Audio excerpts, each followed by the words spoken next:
எந்த நின்மையே சிலருக்கு தோன்றும் காலமெல்லவும் ஆயத்தமா என் உள்ளமே. மனாட்டி சபையை கூட்டி செல்லும் நேரம் தோன்றுதல்லவும் ஆயத்தமா என் மனமே. களம் தோணித்திட பொன்னின் வாசல் திறக்க மண்ணை சுத்த சேர்ந்திட அன்பர் இயேசுவோடு செல்வோமே.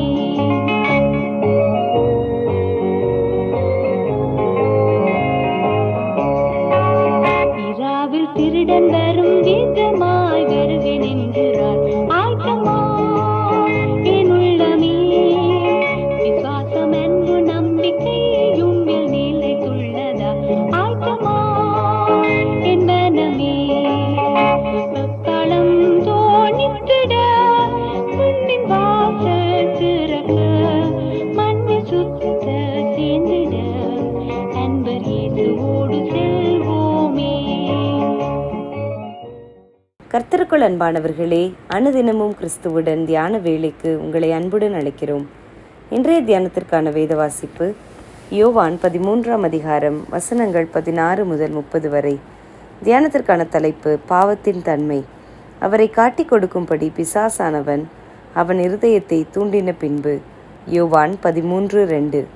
அப்பொழுது ஸ்திரீயானவள் அந்த விருட்சம் புசிப்புக்கு நல்லதும் பார்வைக்கு இன்பமும் புத்தியை தெளிவிக்கிறதற்கு இச்சிக்கப்படத்தக்க விருட்சமுமாயிருக்கிறது என்று கண்டு அதன் கனியை பறித்து புசித்து தன் புருஷனுக்கும் கொடுத்தாள்.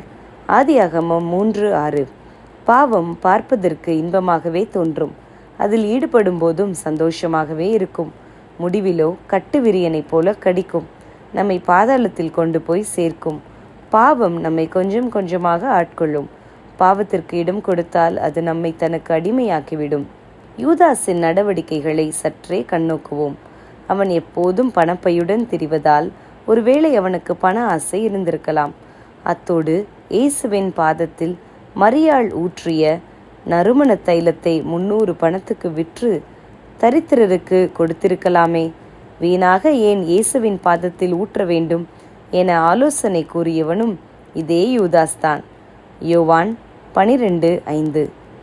இவனுக்கிருந்த இந்த அளவுக்கு அதிகமான பண ஆசையை பிசாசானவன் தனக்கு சாதகமாக பயன்படுத்தி யூதாஸின் இருதயத்தை தூண்டினான். யோவான் 13:2. அவன் அத்தூண்டுதலுக்கு எதிர்ப்பு தெரிவிக்காமல் இடம் கொடுத்ததால் சாத்தான் அவனுக்குள் புகுந்து விட்டான். லூக்கா 22:3. இவ்விதமாகத்தான் பாவம் நம்மை அடிமைகளாக்குகிறது. கொஞ்சம் கொஞ்சமாக அது நமது வாழ்வை தனது ஆளுகைக்குள் கொண்டு வரும். இதற்கு மூல காரணமானவன் சாத்தானே. நமது பலவீனங்களை அவன் அறிந்து அதனூடாக நம்மை வீழ்த்த முயற்சிப்பான். அதற்கு நாம் ஜாக்கிரதையுள்ளவர்களாய் இருக்க வேண்டும். பாவம் என்று தெரிந்ததும் அதை முளையிலேயே கிள்ளி எறிந்து விட வேண்டும். அதாவது பிசாசு கொண்டு வரும் ஆசைகளுக்கும் பாவ சோதனைகளுக்கும் நாம் எதிர்த்து நிற்க பழகிக்கொள்ள வேண்டும். யாக்கோபு 4:7. எதிர்த்து நின்றால் அவன் நம்மை விட்டு ஓடிவிடுவான். பாலியத்துக்குரிய இச்சைகளுக்கு நீ விலகியோடு. 2 தீமோத்தேயு 2:22 என்று பவுல் தீமோத்தேயுவிற்கு எழுதுகிறார். ஆகவே பாவம் நம்மை பிடிக்கும் தன்மை கொண்டதால் அதற்கு விலகி ஓடுவதே அதிலிருந்து நம்மை பாதுகாக்க சிறந்த வழியாகும்.